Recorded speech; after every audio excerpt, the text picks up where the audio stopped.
Goeiedag, welkom weer eens terug hierso op ons YouTube kanaal, op hierdie vinnige kort enetjie wat ek met julle wil deel vandag. Ja, dis professor Dr. Aubrey Burger hierso.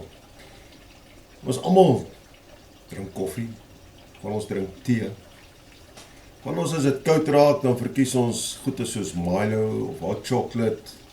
Ander mense drink maar net water, anders is weer versog op koeldrank en daai tipe goed. Nou, of jy het in 'n koppie drink, of jy het in 'n beker drink, en net 'n glas uit drink, wat maak die verskil? Maar het jy geweet, die beker wat jy uit vandag drink, eintlik moet drink, kom ek stel dit so. Dit is die beker wat God al reeds vir jou ingeskink het.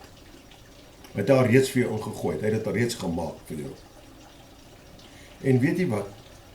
Daai beker, daai koppie, daai glas, hy is nie te vol, hy is nie te leeg nie. Hy het dit presies die hoeveelheid in wat jy nodig het vir vandag. Nie te min nie, nie te veel nie, net die regte hoeveelheid.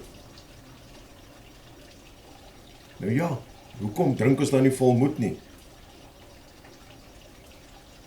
Want God gee ons net goeie goed, is dit nie? Hy gee nie slegte goed nie. Wees sterk. Ja, wees sterk daarin. Wees kalm.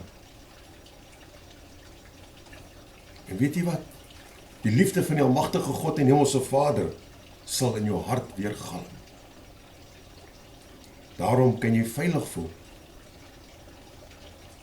Want hy wat met jou is, saam met jou is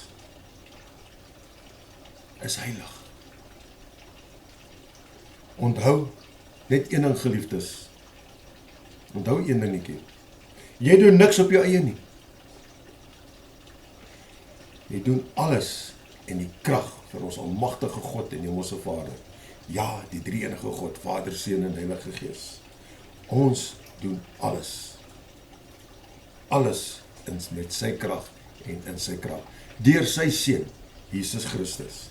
So sterkte, wat jy ook al doen. Nadat jy hierdie gekyk het, sterkte en shalom. Tot volgende keer.